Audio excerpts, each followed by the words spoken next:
Hi, I'm Leezá Steinorf. I'm an international leadership coach, a member of the Forbes Coaches Council, and I've helped thousands of leaders and learners around the world find ease and power that they didn't even know they had. And today we're talking about something every human does, even the emotionally intelligent ones, overreacting. You know those moments when your reaction is, let's say, disproportionate to the situation. Someone forgets to text you back and you feel rejected, or a friend cancels plans and you feel abandoned. Your partner asks a harmless question and you snap. And afterwards you're thinking, so why did I freak out like that? What is wrong with me? Well, nothing is wrong with you, but something is running you. And that's what we're going to talk about. So let me ask you this. Have you ever had a tiny thing hit you like a freight train? Like someone said something normal, but your nervous system launched into emergency mode? Your heart jumps and your stomach drops and your brain goes offline and your mouth starts saying things before your soul can give it a permission. And then 10 minutes later, the rational part of you comes back and says, okay, that was a lot. So why does that happen? Here's the clean truth. You don't overreact because you're dramatic. You overreact because you're unhealed or uncentered or unprotected in that specific place. And the good news, once you understand what is actually being triggered, you can stop getting hijacked. And so let's break that open. And before we begin, go ahead and like the video, subscribe if you like, because there's a lot more like these videos coming. All right, let's look at clarity. What actually happens when you overreact? An overreaction is not a big reaction. A big reaction can be totally appropriate. An overreaction is this: when your response is coming from the past, not the present. You're not responding to the situation right in front of you. You're responding to the echo of something older, a memory, a wound, a belief, or fear, sometime in your life when you felt unsafe, or you felt like you didn't matter, or you weren't chosen, or you weren't heard or supported. Something like that is operating this, and this situation resonates with that, right? And it's tapped that nerve, exactly that nerve, not intentionally and not personally, just humanly. Okay? So here's the formula of an overreaction. And when I teach this inside the groundwork system, this is what I say: reaction equals trigger times interpretation times wound. So let me translate that. Okay, first the trigger. So something happens externally. It's in itself is neutral, perhaps, right? A tone, a look, a text, silence, a comment. That just happens out there, has nothing to do with you. And then number two comes the interpretation. Your brain immediately assigns a meaning. He's criticizing me. She doesn't care. They're attacking me. I'm being rejected. I'm being controlled, right? And then the third piece is that identity wound. This interpretation is, it's a deep belief. It opens those fears and feelings that have somehow gotten locked inside. I'm not enough. I'm too much. I'm unlovable. I'm not safe here. I don't matter. I can't trust people. I'm alone, right? And boom, you have that big reaction because what you're protecting is big. It feels big. And this is why overreactions feel out of proportion to what's actually happened, right? They're not about what happened. They're about what it meant. And this is why telling yourself to stop being so sensitive and be calmer, it doesn't help. It does nothing. You're not too sensitive. You're actually too impacted by unexamined meanings, right? Unexamined meanings. And that's why this work is so important, is to take a look at them. All right, so now let's give you a chance to step into your power. All right, let's look at ownership. And this is your part, and it's empowering, it's not blaming. The way that I describe ownership is it's everything that you have within your command in your life, your thoughts, your actions, your feelings, even. You have command of that. You can own that. Always your part. Nobody else's, just yours. So, ownership does not mean I shouldn't feel this way. I should be more mature. I need to get over it. It's my fault. It's not judgment. Ownership is actually knowing that this reaction came from inside of me, so the power to shift it is also inside of me. And that's powerful. So now we're going to make it practical. Okay? I'm going to give you ownership step number 1. Name the real trigger. So the surface event is rarely the trigger. The real trigger is the meaning you assigned it.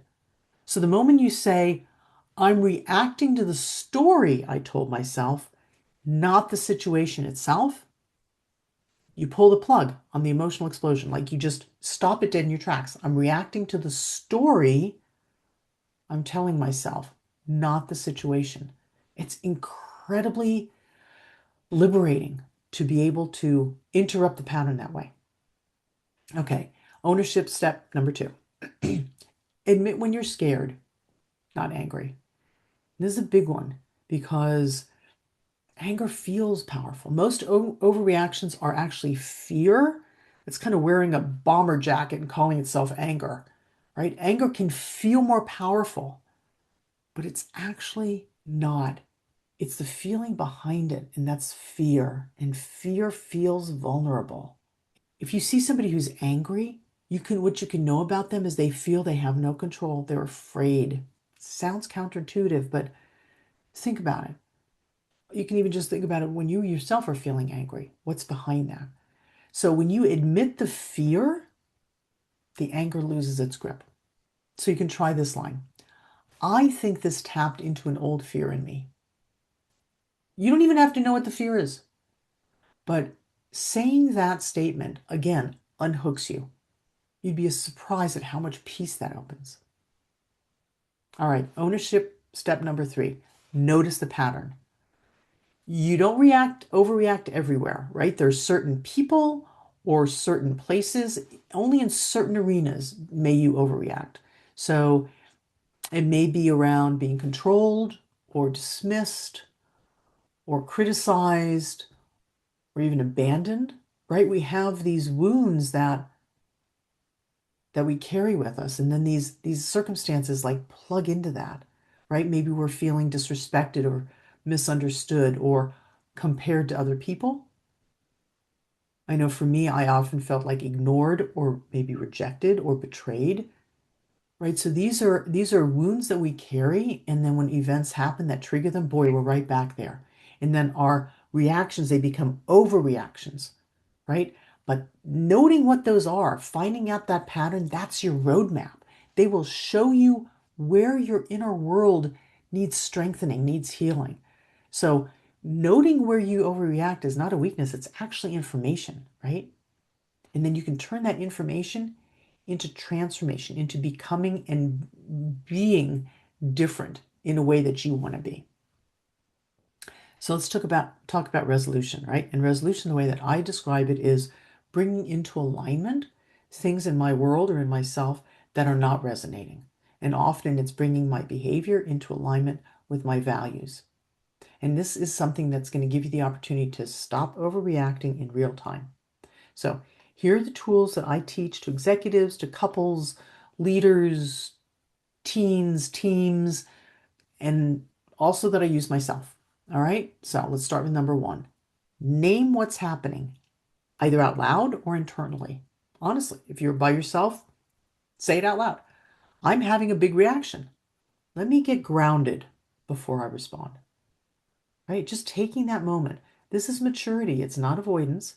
And it stops that emotional bleed, right? It just stops it in its tracks. Second one is to identify the filter that you just added. You added the filter to that event. You gave that trigger meaning. So you can ask, what did I just make this mean? For example, they didn't respond. I gave it the meaning they don't care about me. Okay, that's my infusion of that, which means I'm actually in the driver's seat because it's the meaning that causes my distress. And naming that meaning dissolves half its power. All right, number 3, ask the golden question. This is the heart of the groundwork. Is this a fact or my filter? And 99% of the time in overreactions, you're going to realize it's your filter. And that's a really useful thing to know. All right, number 4, Find the real fear.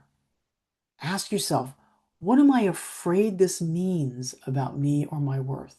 Or what am I not wanting here? One of those two questions. And you'll land on a truth behind that reaction, behind that overreaction. I'm afraid I don't matter. I believe I'm not loved. I'm afraid I'll be abandoned. I'm afraid I'm a failure. I believe I'm not safe here, right? These fears, they deserve compassion and understanding and reflection, because that's how we can heal things, is when we take a moment with them, reflect, and allow them to heal. That's not punishment, right? It's giving yourself time to become whole again. 5 is anchor back into your center. So literally place a hand on your chest or on your belly, either one or both, and then say, my worth is intact. My center is here. I am safe. Right here, I am safe. Right out there, maybe not, but that's not even important. Right here. And this physical touch, it actually resets your nervous system. Really powerful, as simple as it is. And then number 6 is to respond from the present, not the past. This takes time, but you can practice it. So when you're centered again, use some sort of clarifying line, right? If you're speaking with someone else. Can you help me understand what you mean? Or, I felt a reaction coming up. Can we pause for a second? Or, I want to hear you clearly. Let's take it slowly. Or you can even say to yourself, I interpreted that as X. Is that accurate? These lines, they keep you whole, they protect your dignity, they help clarify in relationship. Incredibly useful. All right, let's talk about excellence now. And excellence, the way that I define it, is not perfection, it's not polish, it's not this perfect way of being that's static at all. It's who you are when you stop hijacking yourself, when you stop judging yourself, when you stop living in the past and you're right here in your presence. That's your excellence, right? And it allows you to respond instead of spiraling. It lets you communicate instead of just withholding or even exploding, right? And it lets you listen instead of defending, because you're grounded. You can take that breath, you can feel your belly open, you can feel your chest expand, and then you can stay grounded and don't have to feel threatened. So when you're coming from that place of excellence, when you can ground yourself in that truth, you can communicate more easily, you can show up with that presence instead of panic.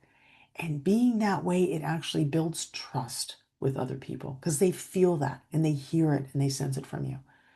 So people can experience you as stable and warm and clear and capable. But most importantly is that you experience yourself that way.